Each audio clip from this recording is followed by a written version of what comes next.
Hello everybody, my name is Jacob Robertson and this is my video. Over the last few weeks, I've participated in a learning log discussing the theory of subject integration in the classroom. I researched heavily on this topic in order to gather perspective on my own thoughts as firstly a student and then as a future teacher. Through the use of week-by-week research, I was able to further my knowledge on the topic in order to not only change the way that I look at creating my lessons, but to improve them. The information that I found helpful was information regarding the practical use of subject integration in the classroom. I was able to find a source about an English teacher in India discussing the use of elements in creative writing, and she wanted her lesson to be more engaging and easy to follow. She states that I wanted students to look at the theme of water from different perspectives, so I spoke to teachers of other subjects. In science, there was a unit on water that the teacher had already planned for that month, so she agreed to team teaching. As it can be seen through this information, it can be quite practical in order to use subject integration in the classroom.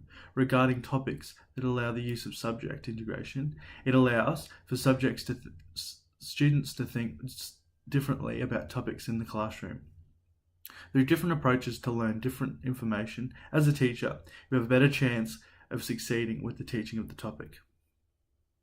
Another quote regarding the importance of integration of information comes from an educational psychologist who has a very interesting theory, looking at students as organisms. This source for me was very interesting because it had a very different approach to what I originally had about the classroom setup. This source states that it was Herbert and Spencer's writings of 1855 that brought the idea of integration into social sciences. The British psychologist suggested that the last step of a changing or adapting organism was that of integration. As it can be seen through this quote, it is in our biological nature to integrate into different things. It is in our nature to combine into different things, and if we apply this to our learning, this means that integrating different subject material into our lesson, biologically, our students have the best chance possible of learning.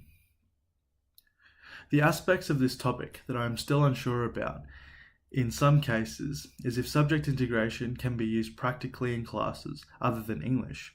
An excerpt from Malcolm Thornberry, who was a professor in physical education, states, "The implementation of curriculum aims and objectives through to actual teaching procedures is a complex and multifaceted process which hinges on the decision-making prowess of the professional."